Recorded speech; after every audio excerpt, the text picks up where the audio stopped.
I learn in this letter that Don Peter of Aragon comes this night to Messina. He is very near by this. He was not 3 leagues off when I left him. How many gentlemen have you lost in this action? But few of any sort, and none of you named. A victory is twice itself when the achiever brings home full numbers. I find here that Don Peter hath bestowed much honor on a young Florentine called Claudio. Much deserved on his part and equally remembered by Don Pedro. He had borne himself beyond promise of his age, doing, in the figure of a lamb, he feeds off a lion. He had indeed bettered expectation than you must expect of me to tell you how. He hath an uncle here in Messina will be very much glad of it. I have already delivered him letters, and there appears much joy in him. Even so, much that joy could not show itself modest enough without a badge of bitterness. Did he break out into tears? In great measure.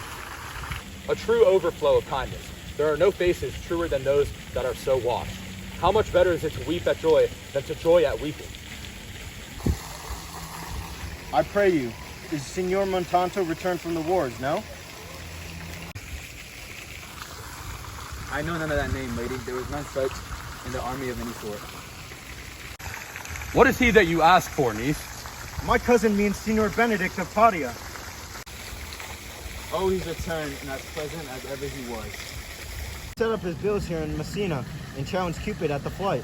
And on my uncle's fool reading the challenge, subscribe for Cupid and challenge him at the Bird Bowl. I pray you, how many hath he killed and eaten in these wars? But how many hath he killed? For indeed I promise to eat all of his killing.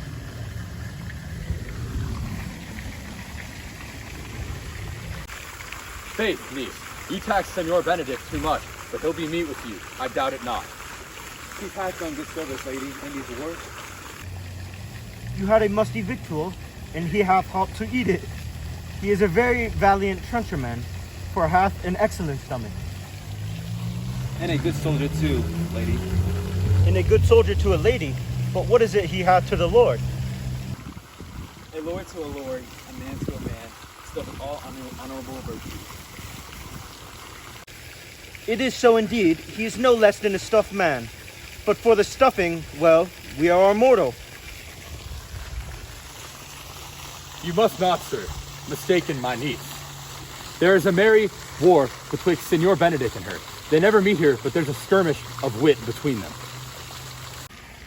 Alas, he gets nothing by that. In our last conflict, 4 of his 5 wits went halting off, and now is the whole man governed with one. So that if he had enough wit to keep himself warm, let him bear it for a difference between himself and his horse. For it is all the wealth that he hath left, to be a known reasonable creature. Who is his companion now? He hath every month a new sworn brother. Very easily possible. He wears his faith, but as the fashion of his hat. It ever changes with the next block. I see, lady, the gentleman is not in your books. No, and he were, I would burn my study. But I pray you, who is his companion? Is there no young squire that will make a voyage with him to the devil? He is most in the company of the right noble Claudio.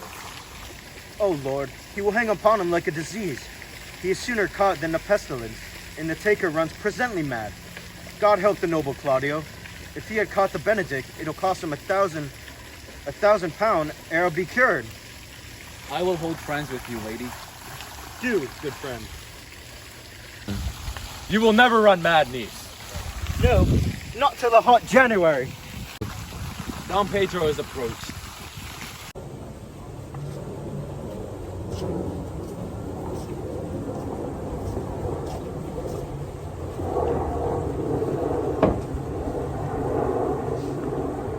Never came trouble to my house in the likeness of your grace. For trouble being gone, comfort should remain. But when you depart from me, sorrow abides, and happiness takes his leave. You embrace your charge too willingly. I think this is your daughter. Your mother hath many times told me so. Were you in doubt, sir, that you asked her? Senor Benedict, no, for then you were a child. You have it full, Benedict. We may guess by this what you are, being a man. Truly, the lady's father herself, Be happy, lady, for you are like an honorable father. If Senor Leonardo be her father, she would not have his head on her shoulder for all Messina as like him as she is. I wonder that you still be talking, Signor Benedict. Nobody marks you. What, my dear Lady Disdain, are you yet living? Is it possible Disdain should die while she hath such met food to feed it as Signor Benedict? Courtesy itself must convert to disdain if you come in her presence. Then is courtesy a turncoat, but it is certain I am loved of all ladies, only you accepted it. And I could find in my heart that I had not a hard heart, for truly I love none. A dear happiness to woman, they would else have been troubled with a pernicious suitor. I thank God in my cold blood. I am of your humor for that. I had rather hear my dog bark at a crow than a man swear he loves me. God keep your ladyship still in that mind, so some gentleman or shall escape a predestinate scratched face. Scratching cannot make it much worse, as 'twere such a face as yours were. Well, you are a rare parrot teacher. A bird of my tongue is much better than the beast of yours. I would my horse had the speed of your tongue, and so good a continuer. But keep your way. I, God's name, I have done. You always end with Jade's trick. I know you of old. That is the sum of all, Leonardo. Signor Claudio and Signor Benedict. My dear friend Leonardo hath invited you all. I tell him we shall stay here at least a month, and he heartily prays some occasion may detain us longer. I dare swear he is no hypocrite, but prays from his heart.